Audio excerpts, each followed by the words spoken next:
Trick or treat, scaredy cats, it's me, Scaredy Matt. And I'm in my Halloween costume. I'm a kitty cat, meow meow. It's a Halloween costume, not a sex thing. Welcome once again to our Halloween spookabation. We're throwing a virtual Halloween party because none of us should go to a real one. Come on, everybody. Again, many of you in the comments told me I should have called it the spookabration. Yes, I brought that up.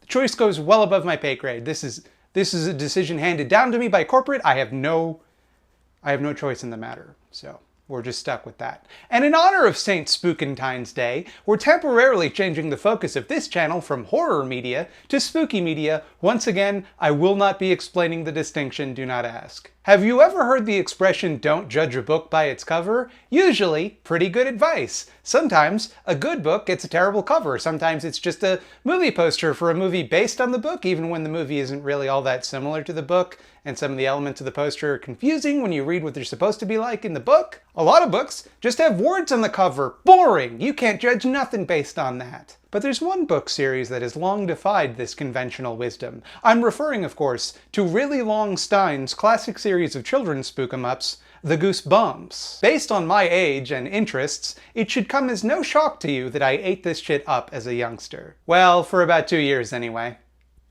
I went back and checked the dates on the first and last Goosebumps books I read as a kid. I read from somewhere between March of 1994 to November of 1996, which surprises me because it felt like I was reading them for a lot longer. Either way, until the 49th book, Vampire Breath, I read all of the mainline series and all of the short story compilations and all of the Choose Your Own Adventure books. I watched every episode of the television series. I even played the card game, though sadly did not have the Escape the Graveyard board game. I would love to reread all of these books and come back with a definitive power ranking, but no, I wouldn't.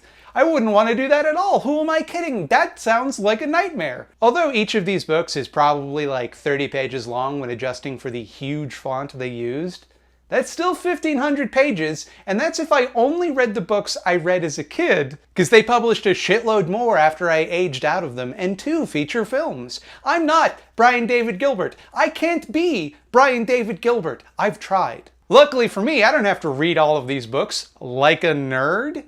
I know from personal experience, having read dozens of them when I was a wee lad, that they're all pretty much the same. It's pretty much the same thing. And that frees me up to focus on the thing that really matters here, the incredible cover illustrations, almost always the work of Tim Jacobus. These covers were the real draw here. Come on, let's be real. Let's be real. Yeah, you didn't care about the words. You wanted them spooky covers, admit it. Sometimes they're funny, sometimes they're just outright goofy, and often legitimately scary. These covers are what sold you on these dang books. Seldom did jovial Bob Stein's writing compare to the covers, but he had to write full children's novels every 10 minutes, so I don't really blame him for that. He did his best. So, we will be looking at the top 10 Goosebumps books based exclusively on the covers. A surprising amount of them were ones I did not read as a kid, because this list is impartial and not at all inspired by nostalgia. This is a scientific assessment. Number 10, The Barking Ghost. I love the design of this spooky dog. I love the vicious face mixed with the floppy ears and big, highly petable forehead. There's something about this image that makes it seem scarier when you're not looking at it. Like, close your eyes and think about this picture. Now open them. Isn't that less scary than you were picturing in your head? This one might be higher on the list if it weren't for the lack of a background and the incredibly lazy tagline, "Bad dog, really bad dog." Come on, Goosebumps, you can do better than that. How about "Let dead dogs lie," or "You can't teach a ghost dog to new tricks," or perhaps "Way of the Samurai." Number 9, Tales to Give You Goosebumps, number 1. Look at this specter with its hand all reaching out to grab you. I love the composition here, where the trail of the ghost draws your eye around to the spooky mansion overhanging a cliff. I don't remember the stories from this book, but it feels like Timmy Jacobs was just told, I don't know, draw something scary. This is what he came up with. It has a great atmosphere. It makes me feel like I'm going to hear some real spooky tales. Like the creep from Creepshow or something, you know? Like that guy? Number 8, The Horror at Camp Jelly Jam. Now, This kind of defeats the purpose of the whole exercise, but I don't feel like I have to add any commentary to this image. There's nothing I'm going to say that would make one bit of difference. I have nothing to add, and my thoughts on this cover should be obvious to everyone. Number 7, Ghost Beach. Now we're getting somewhere. Look at this friggin' ghost. This is a book for children. Nothing about this seems appropriate for the age, and if it weren't for the tagline, no swimming, no surfing, no haunting, you'd have no idea this was the type of goofy-ass book this series is known for. And what does that even mean? No haunting? Then there's nothing to worry about. The ghost can't come on the beach if no haunting is allowed on the beach. And what do you mean, no swimming? What kind of a beach can you not swim at? Why are all these kids going to the ghost beach if you can't swim there? What's the point? You're just gonna go there and get scared by the spooky ghost. Number 6, The Cursive, Camp Cold Lake. I guess I just have a thing for aquatic ghosts. There's just so much to love here. The color palette is incredible, the water is fantastically rendered, and the ghost in the foreground is just perfect. I love that the ghost has a skeleton face, but for some reason has visible eyelashes, so that you know it's a lady ghost. I love the tagline, "Last one in is a rotten ghost." I love the empty canoe just drifting away in the background. You really get the sense that this ghost is between you and safety. It feels like it's really close to you. And who knows what a lake ghost is gonna do? Flutter its eyelashes at you? Number 5, Attack of the Graveyard Ghouls. What can I say?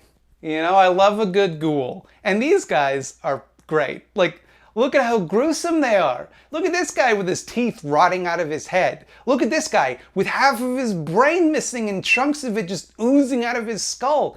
That's especially unusual for a later Goosebumps book like this, because the tone tended to get much lighter as the series went on. You slap this shit on a VHS and give it some Italian-sounding name like Pizza Pie of the Dead, and people will go nuts for it, admit it. Tell me you wouldn't watch that. Number 4, Welcome to Dead House. This is the first Goosebumps of them all, baby. This is the OG Goosebumps, original Goosebumps.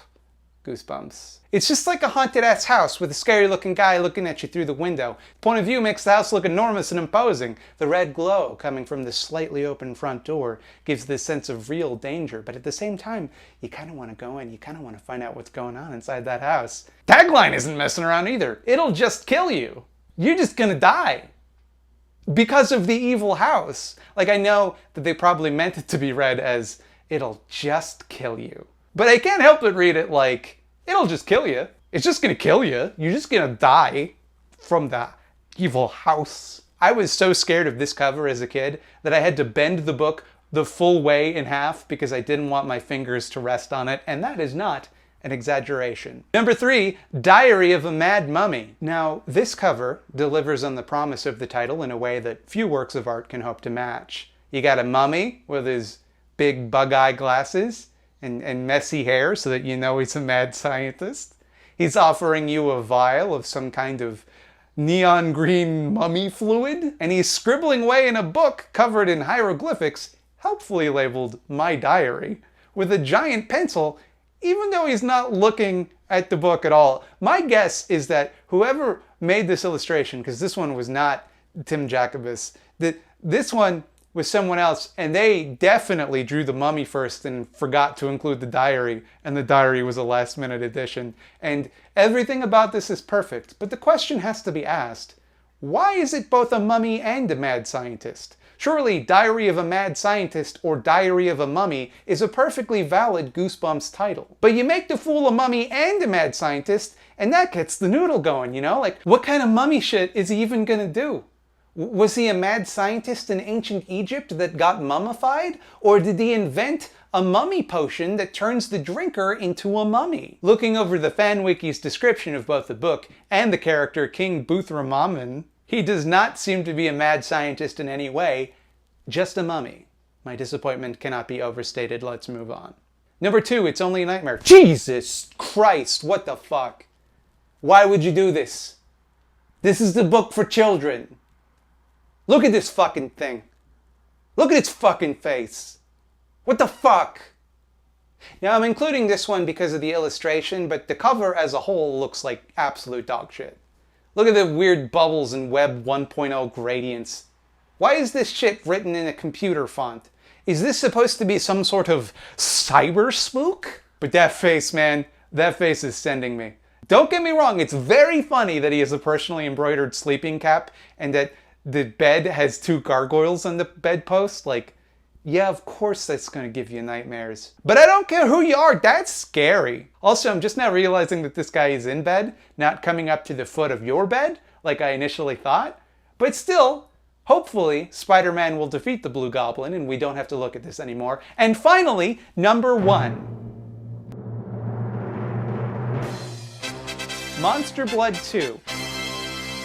Now, some of you are probably PO'd right now. You're peed the fricko because you wanted me to mention Night of the Living Dummy. And folks, fuck Night of the Living Dummy. That's a third-rate Goosebumps book. It was never good. The dummy didn't even look right in the TV adaptation because nobody cared. For the life of me, I don't understand how Slappy, the evil dummy, became the face of this franchise because by all rights, it should be Cuddles the hamster. The hamster who ate some monster blood and became a giant hamster. That's one hamster you don't want to dance with. Look at this absolute unit, half hamster, half loaf of bread, all man. It's 2:55, ladies and germs, the witching hour, and this hamster is breaking out of his cage and he's doing just fine. That's a goosebump right there. The warping perspective, the mix of cute, childlike, and horror elements, the Argento-style lighting. To me, the Monster Blood series is the flagship Goosebumps series, and this is the best one of all of them. That's why the Goosebumps logo is all gloopy. Because it's like Monster Blood. Slappy the Dummy's not gloopy. The Haunted Mask, not gloopy. Say cheese and die, not a gloop to be found. That's the list. That's the 2,000 words I wrote about Goosebumps covers because I couldn't think of a better idea. Next week, I don't know, maybe I'll do a real video next week. Nobody asked for this. Hey, if you liked this video, if you liked the good work I did today, why don't you like and subscribe for new videos every Tuesday at 12 p.m. Eastern Scary Time. That's a pun. It's Eastern Standard Time. Please don't be confused. It is Eastern Standard Time.